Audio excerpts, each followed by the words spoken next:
సుమన్ టీవీలో మీ personal and business promotions కోసం కింది నెంబర్ కి కాంటాక్ట్ చేయండి. ఈ సంఘటన కోల్కతాలో ఒక మెడికల్ కాలేజ్ లో ఎండి పల్మనాలజీ చేస్తున్న ఒక లేడీ పోస్ట్ గ్రాడ్యుయేట్ కి సంబంధించిన డాక్టర్ అభయ అంటే పేరు మారుస్తున్నాను. డాక్టర్ అభయ ఆమె పీజీ రెసిడెంట్. ఫస్ట్ ఇయర్ అయిపోయింది, సెకండ్ ఇయర్ అయిపోయింది. ఇంకో 10 months లో యాక్చువల్ గా పీజీ కూడా ఫినిష్ అయిపోద్ది. ఆ తరుణంలో ఎప్పట్లానే తను డ్యూటీకి వచ్చింది.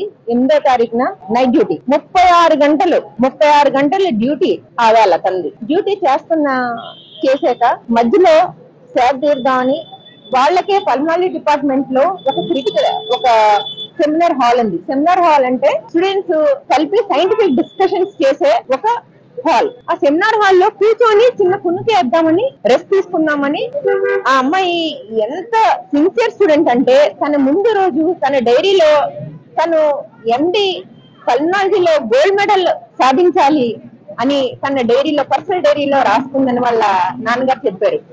అటువంటి స్టూడెంట్ ని ఎంతో అమానుషంగా చాలా కిరాచకత్వంగా అక్కడ ఉన్న ఒక సివిక్ అంటే పోలీస్ వాళ్ళు అవుట్ సోర్స్ చేసిన ఒక సివిక్ సెక్యూరిటీ లాంటి వ్యక్తి దారుణంగా ఇంకా కొంతమంది సాయంతో ఎవరన్నది ఇంకా న్యాయం తేల్చాల్సింది. కొంతమంది సహాయంతో అతి కిరాతకంగా రేప్ చేసి మర్డర్ చేశారు. ఆ రోజు జరిగిన ఇన్సిడెంట్ వాళ్ళ తల్లిదండ్రులకి నెక్స్ట్ డే మార్నింగ్ గానీ తెలీదు. వాళ్ళు ఫోన్ చేసి మీ అమ్మాయికి బాగాలేదని first phone call, second phone call hospital management నుంచి మీ అమ్మాయి సూసైడ్ చేసుకుంది అని సెకండ్ ఫోన్ కాల్. వాళ్ళు బిత్తరపోయి అదేంటి ముందు రోజు బానే ఉంది ఏంటి అన్నట్టు హుటాహుటిన అక్కడికి వచ్చారు. వచ్చిన తర్వాత వాళ్ళు చూస్తే తెలిసింది ఏంటంటే ఎవరు చూసినా తెలిసేదే దారుణమైన కళ్ళు పొడి చేసి నెక్ బ్రేక్ అయ్యి థైరాయిడ్ కార్టిలేజ్ మెడ తిప్పేసి బట్టలు కూడా లేకుండా అలాంటి పరిస్థితులు కూతురు చూసి వాళ్ళు తేరుకోలేనంత బాధలోకి వెళ్ళిపోయారు. ఆ కాలేజ్ లో ఉన్న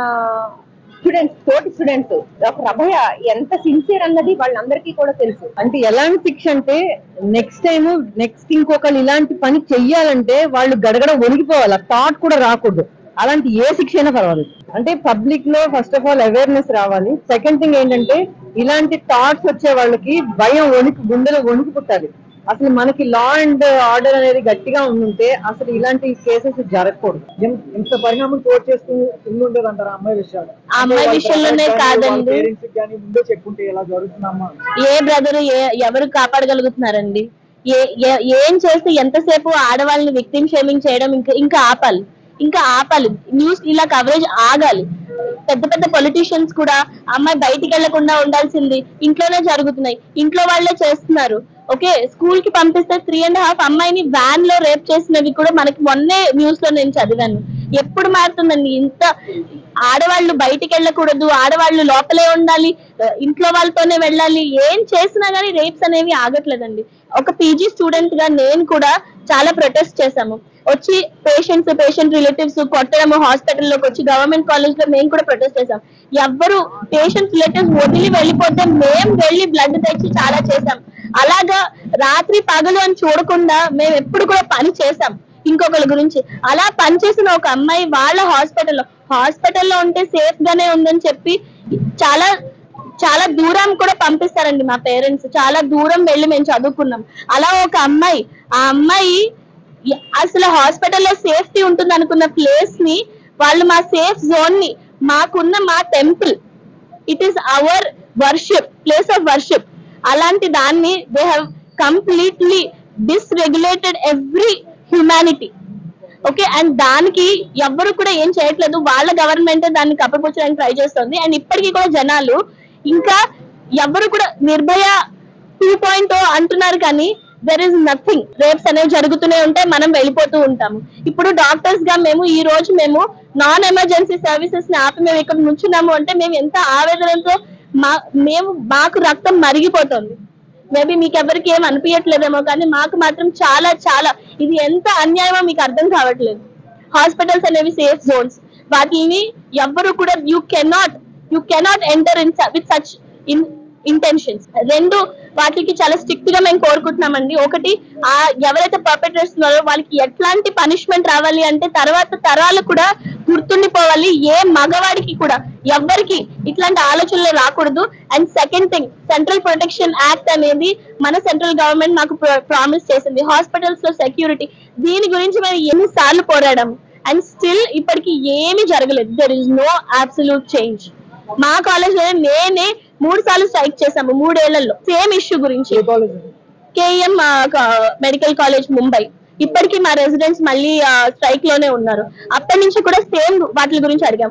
working CCTV cameras and security personal. నిజంగా ఆ టైంలోనే సెంట్రల్ గవర్నమెంట్ నోటీస్ తీసుకుని ఉండుంటే ఇప్పుడు ఈ సంఘటన జరుగుండేది కాదేమో కదా. మనకి తెలియదు కదా. Unless and until we have, అసలు పోలీసులే కప్పిపుస్తున్నారు అంటున్నారు. పోలీసులు పారిపోతారు, ప్రొటెస్ట్ చేసే వాళ్ళ మీద వచ్చి దాడి చేస్తారు, ఎవిడెన్స్ ని ట్యాంపర్ చేస్తారు, వేల మంది వచ్చి కొట్టేశారు. అక్కడ స్టూడెంట్స్ భయంతో దాక్కుంటున్నారు. వీ డోంట్ నో కదా, మనకి తెలియదు. అదే కదా మేము అడిగేది. న్యాయం జరగాలి అంటే someone has to seriously look in to the matter. Someone అంటే ఐ మీన్ సెంట్రల్ గవర్నమెంట్ ఇంకా యాక్షన్ తీసుకోవాలి. ఈ స్టేట్ గవర్నమెంట్ వైఫల్యం అయింది అంటే central government has to step up. And first ఈ ప్రొటెక్షన్, ఇప్పటిదాకా నిర్భయ లా వచ్చిందండి, బట్ ఏమైనా ఆగాయా? టిల్ టుడే ఇండియాలో ఎవ్రీ 4 minutes ఒక రేపు జరుగుతుంది. ఎన్ని అన్రిపోర్టెడ్ వెళ్తున్నాయి. ఓకే, అమ్మాయిలు బయటికి వెళ్ళకూడదు. అమ్మాయిలు కనుక డాక్టర్లు ఇంట్లో కూర్చుంటే ఇండియాకి ఏమవుతుందండి? కంట్రీయే కాదు, వరల్డ్ కూడా ఆగిపోతుంది if we decide to stop working. ఎక్కువ శాతం చూస్తే క్రిమినల్స్ లో సబ్స్టెన్స్ అబ్యూస్ అనేది చాలా కామన్ గా ఉంటది. ఎంత ఫ్రీగా ఈ రోజున సబ్స్టెన్సెస్ బయట దొరుకుతున్నాయో దానికి కారణం అంతే క్రైమ్ రేట్ కూడా పెరుగుతుంది. ఇన్ఫాక్ట్ మెడికల్ కాలేజెస్ లో ఇలాంటివి ఆర్ బయట ఇంజనీరింగ్ కాలేజెస్ లో కూడా ఇలాంటివి జరగడానికి కారణం చాలా సులువుగా గంజాయి, ఆల్కహాల్, స్మోకింగ్ కి బానిసలు అయిపోయి విచ్చలవిడిగా స్టూడెంట్స్ తీసుకోవడం వల్ల. అండ్ మేనేజ్మెంట్ వైపు నుంచి కూడా ఇలాంటివి దొరికినప్పుడు కఠిన చర్యలు తీసుకోకపోవడం ఆర్ రెగ్యులర్ గా స్క్రూటినీ అనేది జరగకపోవడం వల్ల ఇలాంటివి జరుగుతుంటాయి. We see lot of students who are succumbing to substance abuse, which is also one of the cause for these kinds of crimes. So definitely గా management సిబ్బందులు from every college they should see పిల్లలు ఇలాంటి వాటికి బానిసలు అవ్వకుండా అనేది చూసుకోవాలి. And security system definite గా tamper అయ్యింది అంటేనే మనకు ఒక క్వశ్చన్ మార్క్ వస్తుంది. What actually happened? అంతా బాగున్నప్పుడు వై ఇట్ షుడ్ ట్యాంపర్ అనేది. దట్ షోస్ ఎంత నెగ్లిజెంట్ గా ఉన్నది మేనేజ్మెంట్ సైడ్ అనేది కూడా మనకు తెలుస్తుంది.